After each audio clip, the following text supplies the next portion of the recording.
What's up, ladies and gentlemen? This Matrix of Death Rock, I guess. I don't know. Whatever name I chose nowadays. I don't really do game reviews, but there's so many mixed reviews on Star Wars that I thought that I had something to contribute. I feel like the game has not been given a fair rep, while a lot of the negative things that people say about it is true. It also casts a really big shadow on all the positive things that are in this game. And so I want to talk about that a little bit.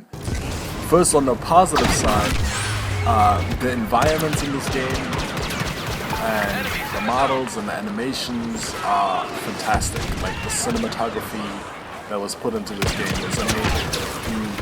You never before felt like you were in a movie, an action scene, while you're playing this game. It's really, really cool. The explosions, if you notice how the hair is like flicking around when I'm changing directions, and if an explosion goes off next to the character, she, even though if I don't take damage, she like responds to it, you know. She has an animation that is overlaid on top of already running animation that will cause her to. I love those things. I think those things are awesome. They dumped the game down quite a bit for a first-person shooter, which is good and bad, but it's really easy entry, yet difficult to get good at. So it's, I mean, as a game developer myself, I think I have a lot of respect for a lot of the choices that they made. Some of the game design choices that they made, like only having two hands that you can switch between. As a player, it's really frustrating, and you feel like, there could have been so much more room for more hands, and I want to have so many more hands. But on the other hand, it really, it's much better to just have two hands, because otherwise people would just have a kit for every scenario, and then you know, without like specialization. So I really respect a lot of the game design decisions. I think they did a fantastic job in making the game feel like the movie. The sound effects are awesome. All this, I mean, it's a really great and fun to play game. And I was going to knock it at first, but more so because I was disappointed in some of the things that were not in there. Yeah, but I ended up spending so much time playing it that it would be unfair to just say, oh, it doesn't have this, it doesn't have that, without giving it credit for what it has done really well, which is the gameplay. I mean, it's a really fun game to play.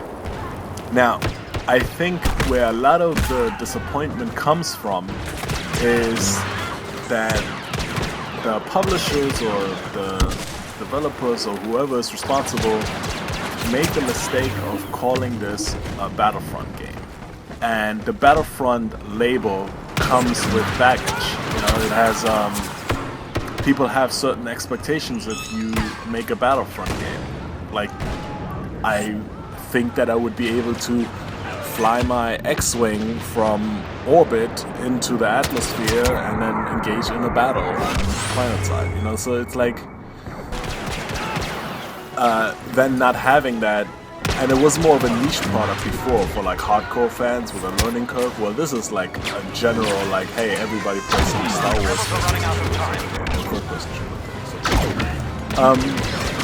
So I think that was the biggest mistake that they made, is naming it with that baggage title of Battlefront.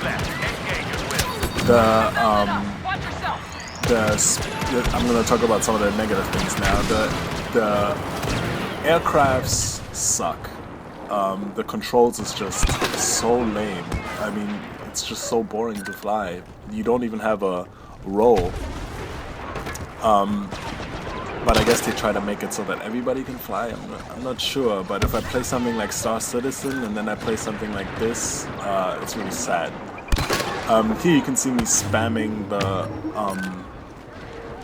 the homing missile which you might think is crazy overpowered, but it really only takes one death of me to make sure that I can't do that anymore. So I think they rewarded kill streaks very well. However, it really makes the bounty hunter, the scout, and the survival, because they are so powerful perks, it makes them the only perks that you could possibly use. If you use any of the other ones, you're just kind of throwing away all this power. But yeah, so the aircraft stuff really sucks.